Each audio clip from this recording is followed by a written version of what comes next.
Heading to Asheville today. First day of 4 to get to Hot Springs. We'll take our time, stop and visit a couple times on the way, and be in Hot Springs on Wednesday.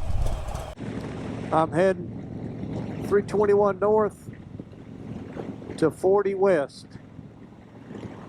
My ETA in Asheville is 417, although I'll probably stop for gas, so I have a fill up for tomorrow. So it'll probably be a little later than 417. Everything's good, not too hot, got an occasional cloud for some shade. It's a nice day to be on the bike. Over and out.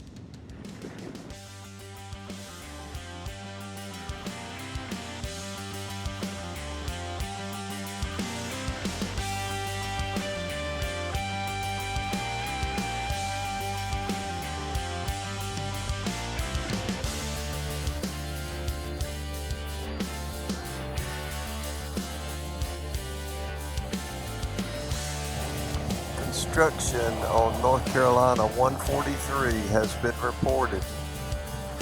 Yes, here it is.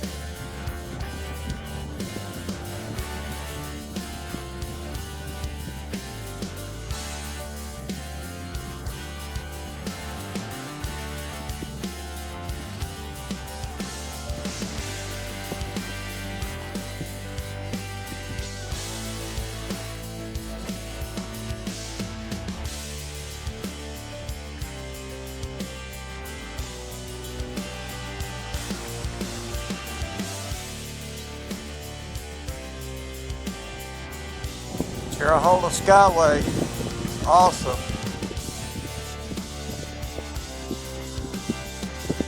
Mostly in the shade, lots of twisties, very little traffic. Awesome, awesome ride.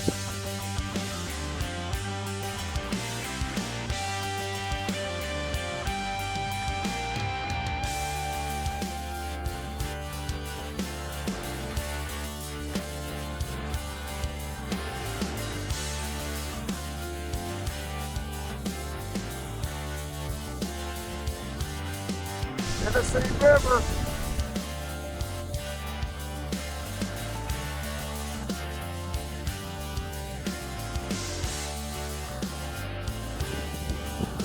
Coming into Guntersville, Alabama.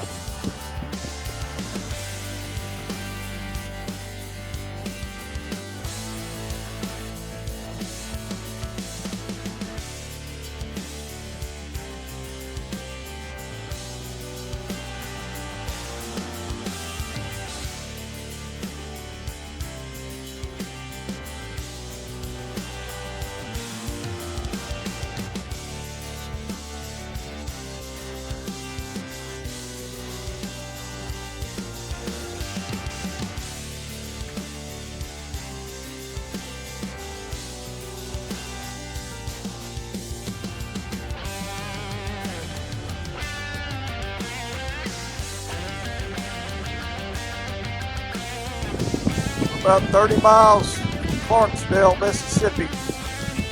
It's hot. We got a little cloud cover right now. Feels great.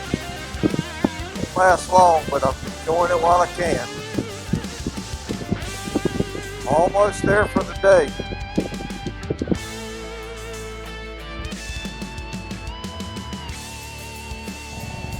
Well, goodbye to the Holiday Inn. Hampton Inn in Clarksdale, Mississippi. That was a disappointment. Not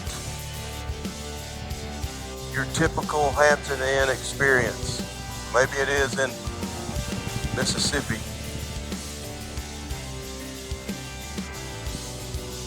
But man, it was terrible. Air conditioner didn't work, had to switch rooms.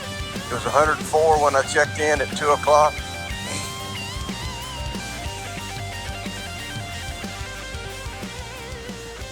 Ran out of coffee at breakfast.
Welcome to Arkansas.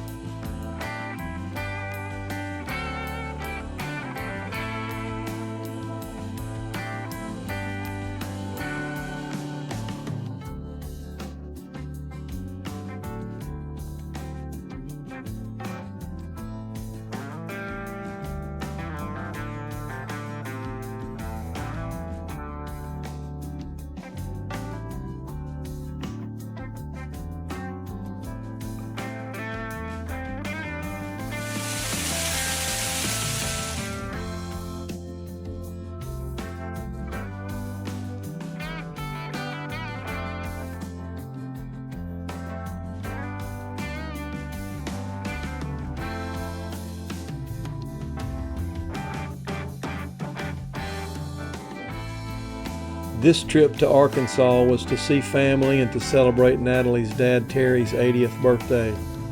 Natalie had driven out earlier for an extended stay, and I followed later on Florine. The weather and the rides there and back were fantastic. Unfortunately, the very last day of the trip didn't go exactly as planned.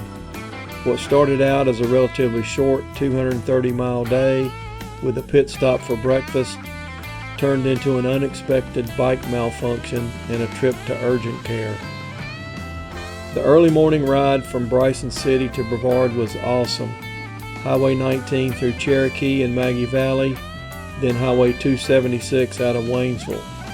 There was little traffic, and the cool temperatures with sunlight streaming through the trees made it seem like fall had arrived. I had made plans to meet my friend Stephen Jackson for breakfast. We made arrangements to meet at a place called Morning Social on King Street in Brevard. I rolled in about 9 a.m., found a convenient parking spot, and was dismounting and stowing gear when Stephen arrived. As we greeted each other, I locked the bike and we went inside for breakfast and coffee. We had a wonderful, leisurely meal and conversation, and soon it was time to head back home to Charlotte. I was ready to sleep in my own bed after being gone for almost 2 weeks.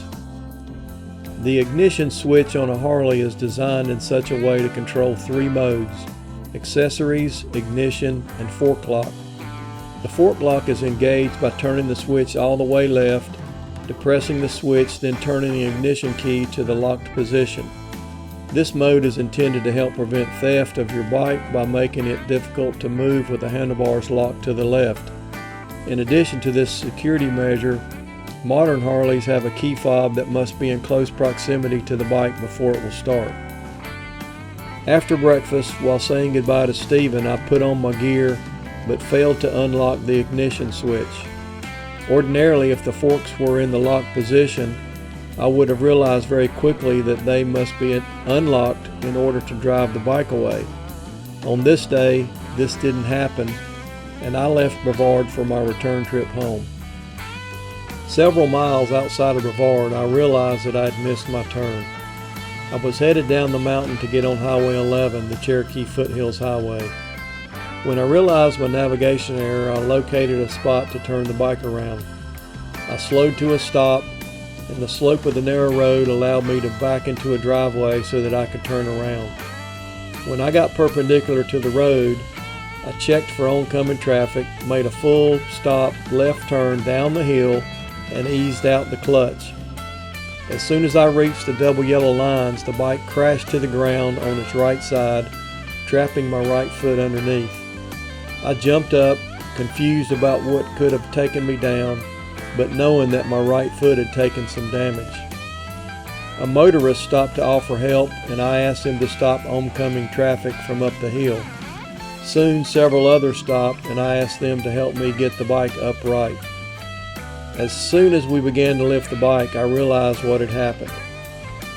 The forks were locked, and I could not steer the bike.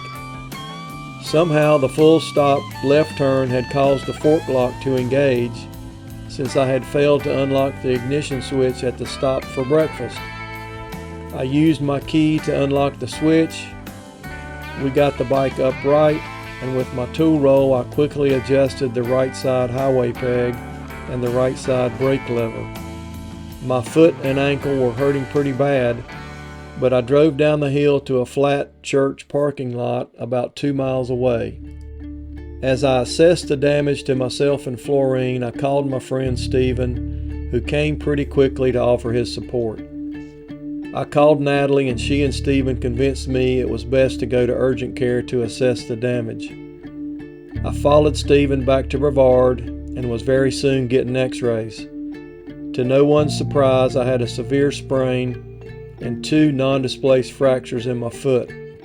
By now, the ankle swelling made getting my boot and compression sock off pretty difficult. Since I could hobble without unbearable pain and I could operate the rear brake pedal, I made the decision to head back to Charlotte. This was despite Stephen's generous offer to let Florine and I stay at his place. Once again, I said goodbye and thanked Stephen for my rescue, and I headed out after stuffing an ice pack down in my boot. It was about 2:30 by this time, and although it was difficult, I made it back to Charlotte just in time for 5 o'clock traffic. Since Natalie was still in Arkansas, I had to make it on my own for 4 additional days until her return. Fortunately, our neighbor Lynn checked in on me and provided food and assistance for the first few days. I'm not sure if there's a design flaw or not in these ignition switches and fork lock mechanisms on newer Harley-Davidsons, but curiously, I've had switch issues on 2 different bikes. On each of these bikes, I had new handlebars installed, which required removal and reinstallation of these switches. Perhaps that was a contributing factor. Needless to say, from now on, I will depend on the key fob as my sole security measure when parking the bike. As for whether or not my riding days are numbered, that decision is for another day.